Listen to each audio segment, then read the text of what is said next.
Tally-ho, ItsOcean back again, and this time I'm in handheld mode because it is hot as hell here right now and we're getting into summer and I do not want to wear a jacket right now, and it's kind of hard to clip this onto your t-shirt unless you put it on your nipple, which I'm not doing.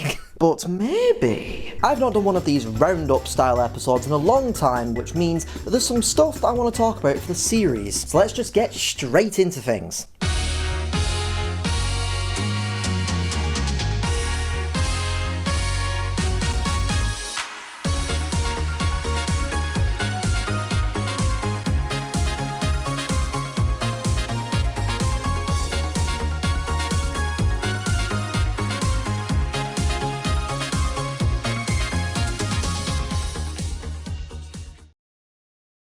Spy Family Season 2 and the movie. 2 seasons and a movie! I don't think that I'm a good person to talk to about Spy Family related things. You know, I'm totally not a fan. Not a fan at all. Totally don't like Spy Family. Mid-show, not a fan at all. Really don't like the show. I totally am not into it, like, at all. Like, not even in the slight. Just figured I'd show as well. A little while ago, I got this, like, little Anya figurine, and I also got this little, like, Pochita from Chainsaw Man. So, she's got her hands out, and it looks like you can actually make her hold it. So, it's Anya with a chainsaw. I also got one of these Kiryu duck things. Just figured I'd show those off, because why the f not? So I'm going to start off with Spy Family Season 2, because that was the first of the 2 things to come out. And if I'm being really honest, I was a little bit mixed on Season 2. I feel like one of the problems that I had with this season is it felt a little bit all over the place. It was kind of a mess. It was still an enjoyable mess, but a mess nonetheless. Why did that rhyme? It was really strange to watch this season because as someone who hasn't read any of the source material, I've only been watching the show, I was expecting the story to continue, and it just kind of didn't, which was really weird. The first half of the season was just random episodes with random stories, which was fine. Some of those episodes were pretty fun, but I found myself thinking, okay, well, when are we going to get back to the main plot? When are we going to get back to what's going on? When are we going to get back to the whole storyline with this creepy-ass motherfucker? And then it just kind of never continued that. Instead, it was just random stories every episode, and it just kind of made me lose interest a little bit. I still continued watching, though, because I kept thinking, well, maybe it will get better. And oh boy, did it! The second half of the season is the cruise ship arc. I don't know what to call it, but it was a phenomenal part of the season. Mostly because it was a good couple of episodes where the story continued. There was an actual continuing narrative going on here, and I really appreciated that. Plus, it also meant that we got to see some greatness from our queen Yor over here. Hell yes, please, just crush me with those thighs. I mean, I don't know who said that. It wasn't me, I didn't say it. It was my cousin. My cousin got a hold of my phone. Now, don't get me wrong, the show was still really funny. It still had all the same usual goofs and gags and all the fun stuff that you would expect. I just couldn't help but feel like they weren't sure what to do with this season. So they kind of just threw a bunch of random episodes in at the start and then had the cruise ship arc for the second half. And that to me made the season feel a little bit messy. But I still enjoyed it nonetheless. And then, of course, moving over to the Spy Family movie.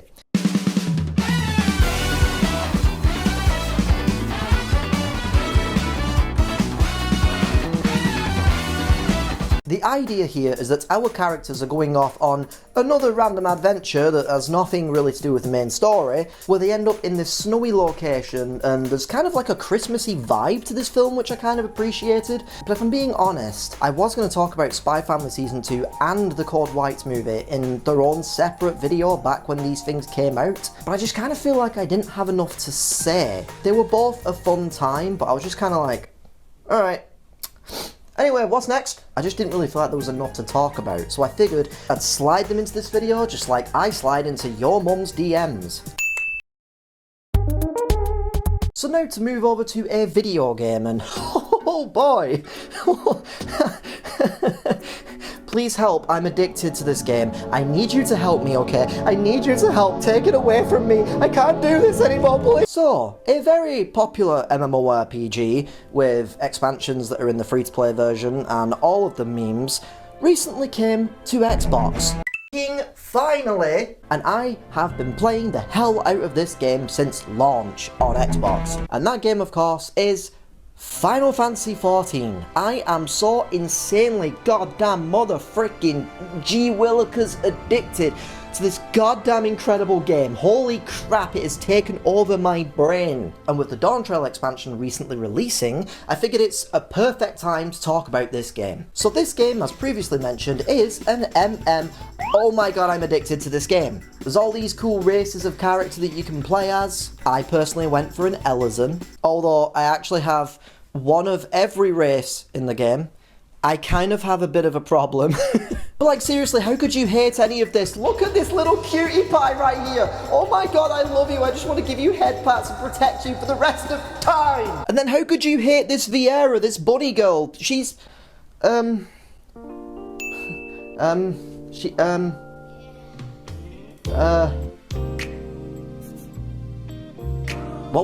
was I saying? Where am I? So once you've picked from all these really cool races, such as Boring, Big Muscly and Horny, Bunny Please Step on Me, Furry Muscle Mummy, or if you somehow decide to be one of the 5 Ellison players out there alongside me, you can then go ahead and pick a starting class. There's a bunch of really cool classes here, and you can play every single class in this game on a single character. Or you could have a bit of an addiction problem, like me, and make one of every goddamn race, and then have to replay everything 7 times.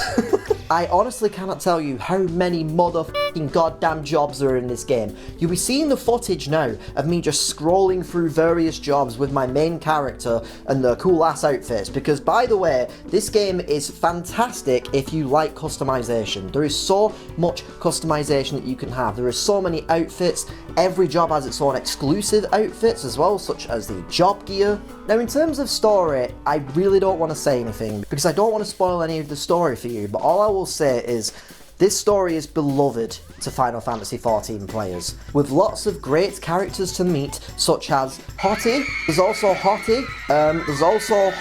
Oh, sorry, I nearly forgot about Hottie. Another thing that actually surprised me quite a lot about this game, and one of the reasons why I've gotten so addicted to it, is that the general community of this game is really lovely, which is really odd to see. I hate multiplayer games these days because it's full of toxic crap and crappy, awful toxic people that just want to make your day a living hell. And I just want to relax and play a freaking video game. I don't play many multiplayer games these days. I don't play a lot of these live service games and free-to-play games a lot of the time.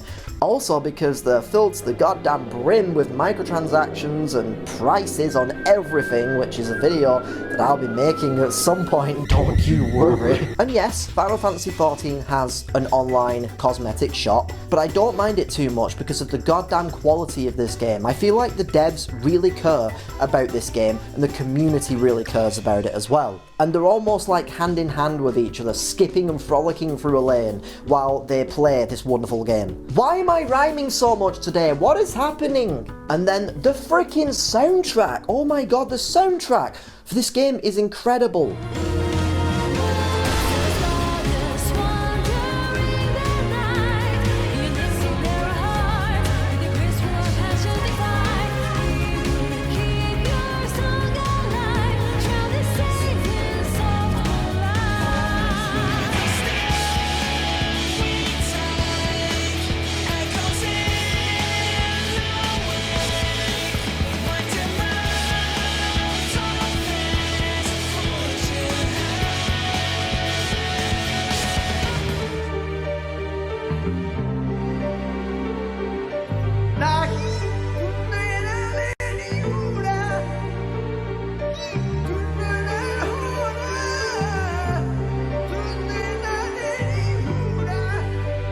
Now, I do have a few gripes with Final Fantasy XIV, I have to say. One of them is the fact that this game is an MMO, which means you're going to need people to play this game from time to time. Now, I jumped in completely solo. I've jumped in with a clan, I've made a lot of friends there, been having a really good time, and anytime I need anything, there's people there to help me out with that stuff. However, sometimes you have to wait in a queue to get into an activity. I fucking hate this. I get it, I do, but there are times where I could be waiting up to 30 or 40 minutes just to get into an activity.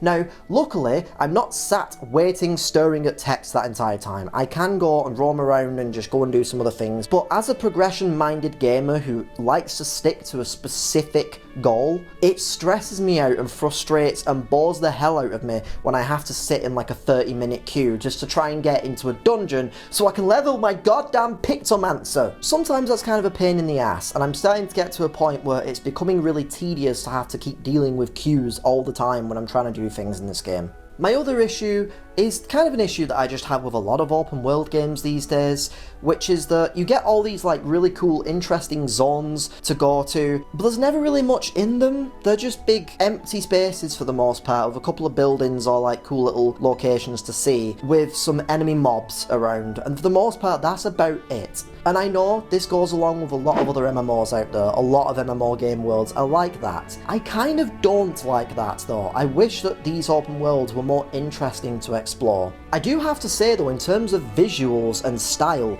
this game has a variety of different locations that is kind of almost mind-bending to experience. From flower-filled forests to seaside hills, all the way to deserts to snowy mountains. And then somehow, in the middle of all of this very clear medieval architecture and medieval stuff, you get somewhere like Solution 9, a new location added with Dawntrail that is a goddamn cyber city. What is this game?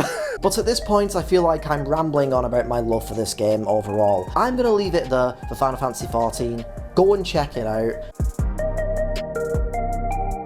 To end this video, I checked out a little movie called If. So If is a movie starring Ryan Reynolds and... don't know this girl's name, but I just kept calling her Judith from The Walking Dead. And the idea of this movie is that Judith over here used to be in a nice happy family with her mum and dad, and her mum and dad were like really lovely and like, you know, the coolest parents, and they were like, oh, look at this family, aren't they so adorable? And then the mum dies, and oh well, you know, it's not too bad, I guess. At least she's still got a cool dad who's played by that guy. And then the dad ends up sick and in hospital. So Judith here ends up living with her grandmother for a little while. And she's struggling with things. She's struggling with this idea of growing up, and she feels like she's kind of having to grow up sooner than she wants to. Until one day she comes across... Hi.